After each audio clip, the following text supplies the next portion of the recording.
My name's Melissa. Yeah, Melissa Lama, yeah.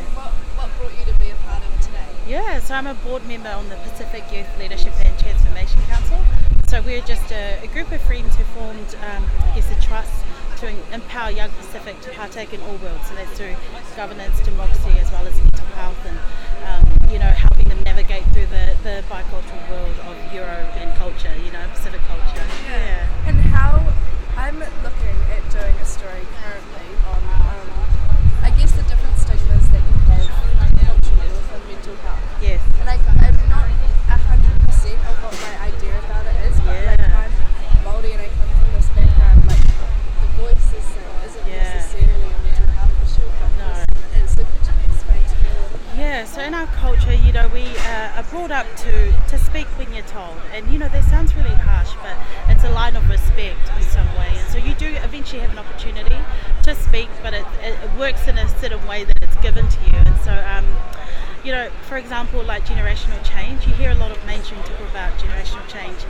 It's happening amongst our community, but that's something we can't really talk about as of yet comfortably and openly, because generational change gives off the idea that we're not, that we're getting rid of all the values that brought us to New Zealand, all the values that have helped bring us to where we are. So the narrative is changing, but we just got to find a way to be inclusive. So saying if we're talking about generational change, we're not saying excluding our elders. So it's a conversation that's fluid. Yeah, definitely.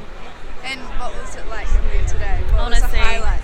I think for me, I'm mum at 17, I've got two beautiful boys, married to the most amazing man, and so, at that age, I really thought that my life was done.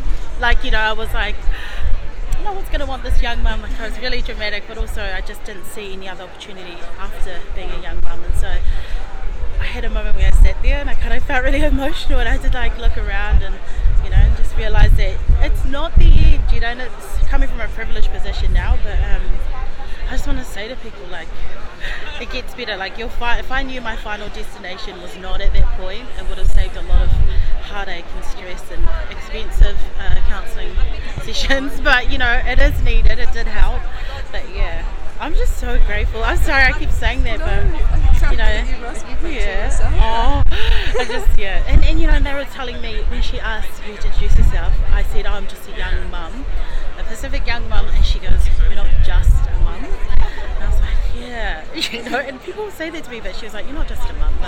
And then I talked about the things I do and how it's hard to talk about my vouch for trans rights and same-sex marriage and abortion, because you don't talk about abortion reform in Pacific culture, and so I see to her, it's hard to come into mainstream and talk about it, but then when I go back to my own culture, I don't necessarily talk about it. So it's being able to wear the right hat in what space, and so she just said, don't ever doubt what you have to share, and if you're going to it's only a matter of you saying it where you are in this mainstream for people to follow. And then Harry walked past and he was so sweet, he put his hand on my shoulder and I was kind of looked over and he was like, keep up the good work, and just keep talking. And I was like, oh it was just more so to know that they're just like us, so it was good. And oh god, I had a question now, it's gone. What was it like when they first walked in? It was so good. It was just fluid, but they just so they went to table by table, but they just sort of set the tone. It was like, relax, and she was like, how's everyone? It was like, oh.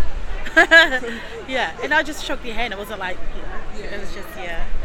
And what is specifically the work that you do to aid? Yes, mental health. So we run workshops around breeding hope among the community. So not necessarily, we know that we have really high suicide rates, high mental health rates across the board. So what we're trying to do is ensure that we're conduits to them and to services, but also ensuring that we preach hope. And so we ran a workshop actually about 6 weeks ago around hopeful conversation, and so we had people share their stories, but also their journey of hope.